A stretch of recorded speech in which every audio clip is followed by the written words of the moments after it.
Hello. Once again, it's me, James, joining you on Holy Week. Today is Wednesday of Holy Week.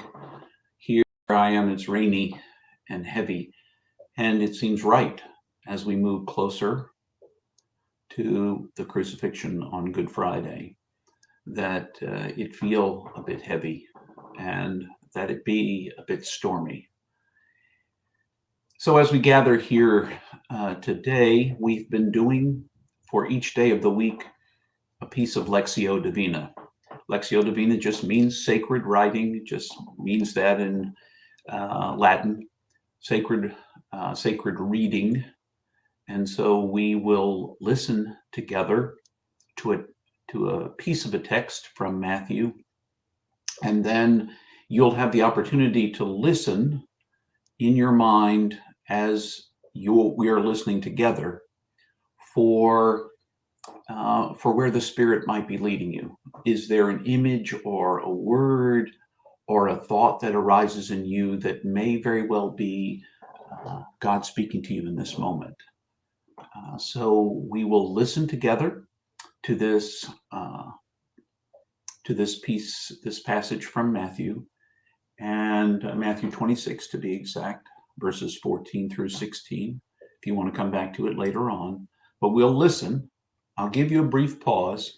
You can always stop the video at that point, so you can do your own pondering and image making as you see fit. But after a brief pause, I will speak what I heard from the text. It's a short text today, so we will speak that into being. So here we go. Then one of the 12, who was called Judas Iscariot, went to the chief priests and said, "What will you give me if I turn Jesus over to you?" They paid him 30 pieces of silver. From that time on, he was looking for an opportunity to turn him in.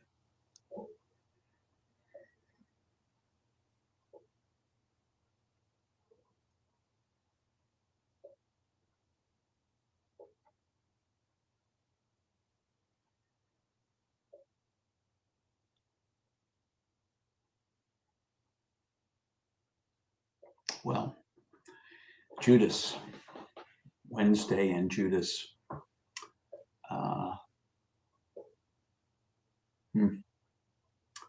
Well, the image that arose for me and the thought that comes to me, even now as I have listened to this text, it's really easy for me to just see this as another text of blame. Oh, look, there's Judas. Judas is the betrayer, bad guy, bad guy. But unfortunately, what I heard in this text today is the cost to give up what you believe in. The cost for Judas, it was 30 pieces of silver. What will you give me if I betray the one whom I follow, if I betray that one who is showing me the path of life? So I wonder for myself, and perhaps for you as well, a way to go with this is to wonder, in what ways am I Judas? In what ways do I play the part of a willingness to let go of what I believe for some gain, a bigger salary, more being more widely known, keeping the peace rather than stirring things up?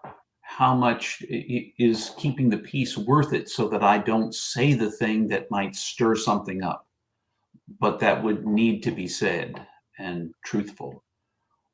What price do I put on following Jesus? I think back on the history of the church at all of this is rising for me. I think about how in the 4th century, the church ended up allying itself with empire. The Reformation, in part, happened because Martin Luther the princes of Germany were looking for a way to step away from being under the thumb of the Pope. And so the German princes allied themselves with the Protestants, the Lutherans. And there was a great sense of connection between, once again, sold out so that it could move forward. I look at the church as the rise of power in Nazi Germany, and how the church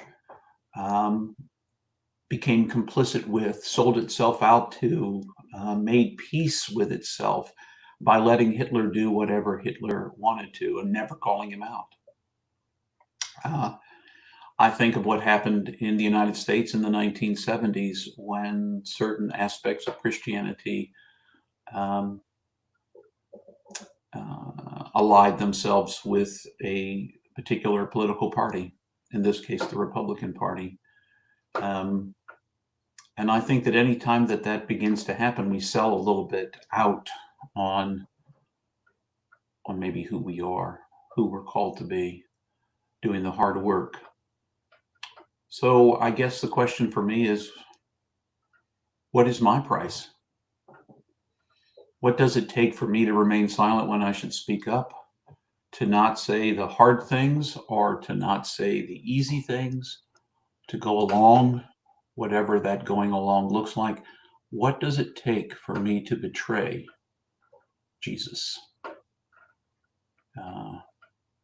In what way is Judas a type for me? Well, that was a heavy reflection here today on Wednesday, but maybe you heard something else different. As always, we encourage you to use the comments on our Facebook page, or to use the comments on our YouTube channel to add any thoughts that you might have. If you want to share what word you heard when you listened, I encourage you to do that. That would be great. Otherwise, thanks for joining me. Remember, even if you are willing to betray Jesus, that you are infinitely precious and unconditionally loved for the gift you already are. Even if you've already betrayed Jesus, you are that, a gift. So until tomorrow, I wish you all the best on this Holy Week.